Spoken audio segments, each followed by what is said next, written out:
గణపతి దేవుడే కాదు, ఆయన తనయ రాణి రుద్రమ కూడా సమర్థవంతమైన పాలకురాలే. శౌర్యానికి ప్రతీక, ధీరత్వానికి దిక్సూచి, ప్రజలకు పాలిక, శత్రువులకు కాళిక, శ్రేయస్సు సంక్షేమం ఆమె రెండు కళ్లు. కాకతీయ చరిత్రలో ఆమె సువర్ణాధ్యాయులు రచించిందే. కాకతీయ దర్పం వైభవానికి బ్రాండ్ అంబాసిడర్ రుద్రమదేవి.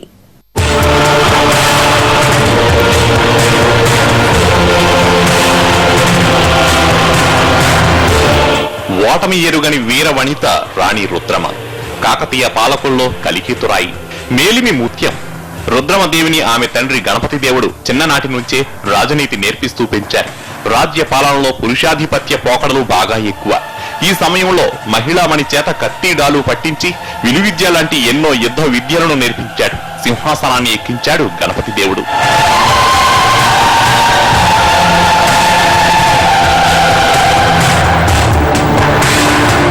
కాకతీయ పౌరుష ప్రతీక రుద్రమదేవి దశాబ్దాల పాటు అత్యంత సుభిక్షంగా పరిపాలించింది.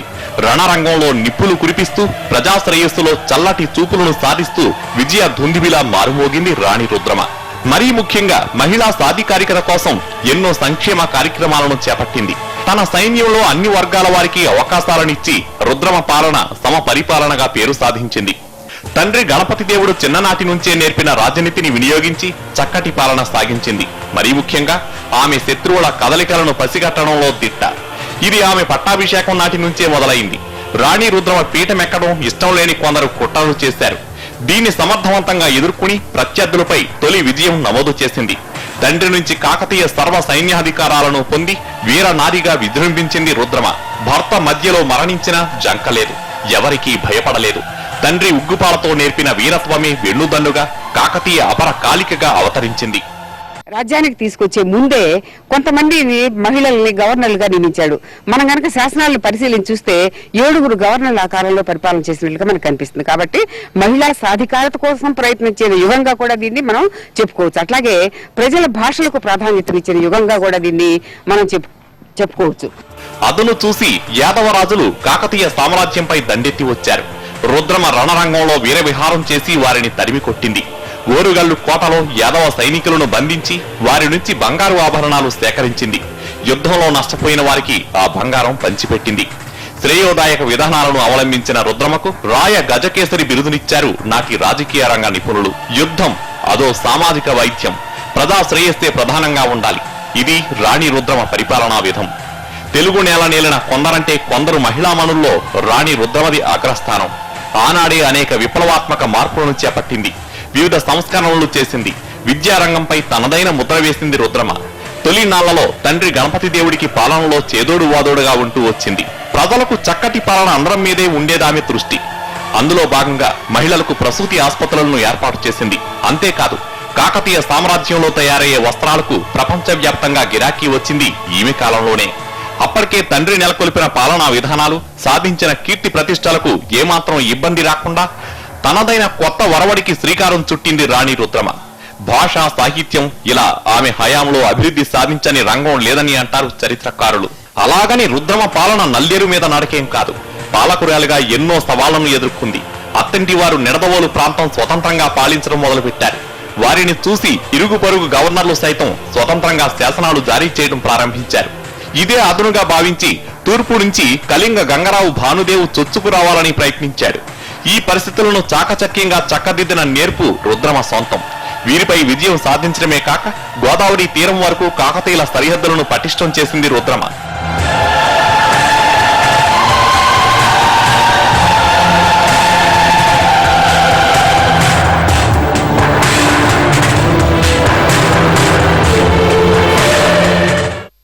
రుద్రమ నిరంతర యుద్ధాలు చేసిన ప్రజాపాలన అభివృద్ధిని మాత్రం ఎప్పుడూ నిర్లక్ష్యం చేయలేదు. ఓరుగల్లు కోటను మనమత్తు చేసి రాతి కోటకు మెట్టలు కట్టించింది. అంతేకాదు, కోటకు బురుజులు, అగట్టాలను నిర్మించి శత్రువు చొరబడకుండా చర్యలు చేపట్టింది.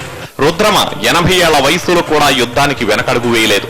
అంబదేవుని ఆగడాలను ఎదుర్కోవడానికి సైన్యాన్ని సిద్ధం చేసింది. అంతకు ముందే తన మనువుడైన ప్రతాపరుద్రుని దత్తత తీసుకుంది. అంబదేవుని యుద్ధ కాలంలో ప్రతాపరుద్రుడు వ్యూహరచన చేశాడని అంటారు చరిత్రకారులు. 2 సైన్యాలను సిద్ధం చేసిన రుద్రమ ఒక దళానికి ప్రతాపరుద్రుడికి, మరో దళానికి అడిందమల్లుకు నాయకత్వ బాధ్యతలు అప్పగించింది. మూడవ దళానికి తానే నాయకత్వం వహించింది. త్రిపురాంతకంలో అమ్మదేవుడితో జరిగిన యుద్ధంలో 80 ఏళ్ల రుద్రమ తీవ్రంగా పోరాడింది. ఆఖరున క్రీస్తు శకం 1289 నవంబర్లో రాణి రుద్రమ వీరమరణం పొందినట్లు నల్గొండ చందుపట్ల శాసనం చెబుతోంది. ఇలా వృద్ధాప్యంలోనూ రాజ్యాన్ని కాపాడుకునే తెగువ సామర్థ్యం మహిళామణులకు ఉన్నాయని చాటి చెప్పి చరిత్ర సృష్టించింది రుద్రమ. ఇదంతా చరిత్ర. దీన్ని ఏ విధంగా తెరకెక్కించారు, సినిమా ఎలా ఉంటుంది అనేది ఉత్కంఠను రేపుతోంది రుద్రమదేవి సినిమా. ఆ వివరాలను సినిమా డైరెక్టర్ గుణశేఖర్ మాటల్లోనే విందాం. 1000 సంవత్సరాల సుదీర్ఘ ఘనచరిత్ర కలిగిన నగరం వరంగల్. అందులో 300లకు పైగా కాకతీయ రాజులు ఏలారు. కాకతీయ రాజులు ఏలినవి కేవలం శాసనాలు, పుస్తకాల రూపంలో ఉన్నాయి. కానీ గణపతిదేవుడు కావచ్చు, రుద్రమదేవి కావచ్చు, వారి పరాక్రమ శక్తి మాత్రం ఇంతవరకు వెండి తెరకెక్కలేదు. తాజాగా రుద్రమదేవి సినిమా పేరిట రుద్రమదేవి చరిత్రను, కాకతీయుల గొప్పతనాన్ని వెండితెరకెక్కించారు ప్రముఖ డైరెక్టర్ గుణశేఖర్. ప్రస్తుతం వరంగల్ కోటలో కాకతీయుల రెండో రాజధాని ఏకశిలా నగరంలో ప్రముఖ డైరెక్టర్ గుణశేఖర్ గారు ఉన్నారు, మనకు అందుబాటులో ఉన్నారు. ఒకసారి మాట్లాడే ప్రయత్నం చేద్దాం. సార్ నమస్తే sir, welcome to Warangal, welcome to Kakatiya. నిజానికి చాలా చరిత్ర మరణం పడింది. రుద్రమదేవి సినిమా తీయాలని ఆలోచన కిందకు వచ్చింది. అంటే ఇది నేను చిన్నప్పుడు 8th స్టాండర్డ్ చదువుతున్నానండి ఆంధ్ర యూనివర్సిటీలో. నాన్ డీటెయిల్ కింద ఉండేది రుద్రమదేవి చరిత్ర. అంటే అప్పటికి నేను డైరెక్టర్ అవుతాను అనుకున్నా తెలియదు. అప్పుడు చరిత్ర చదివినప్పుడే నాకు చాలా కొత్తగా, చాలా ఒక ఇన్స్పైరింగ్ అనిపించింది. అరే ఒక రాణి కథ ఎంత గొప్పగా ఉంది, ఎంత ఇన్స్పైరింగ్గా ఉందని. అంతే, అది అలా మైండ్లో ఉంది. ఆ తర్వాత నేను చెన్నై వెళ్ళటం, డైరెక్టర్ అసిస్టెంట్ డైరెక్టర్గా జాయిన్ అవటం. ఆ తర్వాత చాలా హిస్టారికల్ హాలీవుడ్ ఫిల్మ్స్ చూస్తూ ఏం మన తెలుగులో ఎందుకు మనం ఇంత బడ్జెట్స్ పెట్టి సోషల్ ఫిల్మ్స్ తెస్తే తప్పితే జోనర్ మార్చి ఒక హిస్టారికల్ ఇలాంటిది ఎందుకు రాదు అని బ్రేవ్ హార్ట్, ఒక గ్లాడియేటర్ తరహాలో తీయాలంటే అసలు మన దగ్గర మంచి కథలు ఉన్నాయి కదా అన్నప్పుడు నాకు చిన్నప్పుడు నేను పాఠ్యాంశంగా చదువుకున్న రుద్రమదేవి చరిత్ర నాకు గుర్తొచ్చింది. అప్పటి నుంచి దాదాపు ఒక 9 ఏళ్ల పాటు R&D చేశానండి. ఒక్కడు సినిమా తర్వాత నుంచి దీన్ని తీయాలని గట్టిగా ప్రయత్నిస్తూనే ఉన్నాను. సో చాలామంది చాలా నాలాగే కథ ఇన్స్పైర్ అయినప్పటికీ హీరోయిన్ ఓరియంటెడ్ మీద మనం ఇన్ని కోట్లు ఖర్చు పెట్టడం అనేది కొంచెం వెనకడుగు వేశారు. దీన్నే హీరో ఓరియంటెడ్గా తీస్తే, గోనగన్నారెడ్డి చరిత్రగా తీస్తే బాగుంటుంది కదా. కరెక్టే, గోనగన్నారెడ్డి పాత్ర కూడా ఇందులో చాలా ప్రాముఖ్యమైంది. బట్ అది ఒక ప్రత్యేకమైన పాత్రగా ఉంటేనే బాగుంటుంది.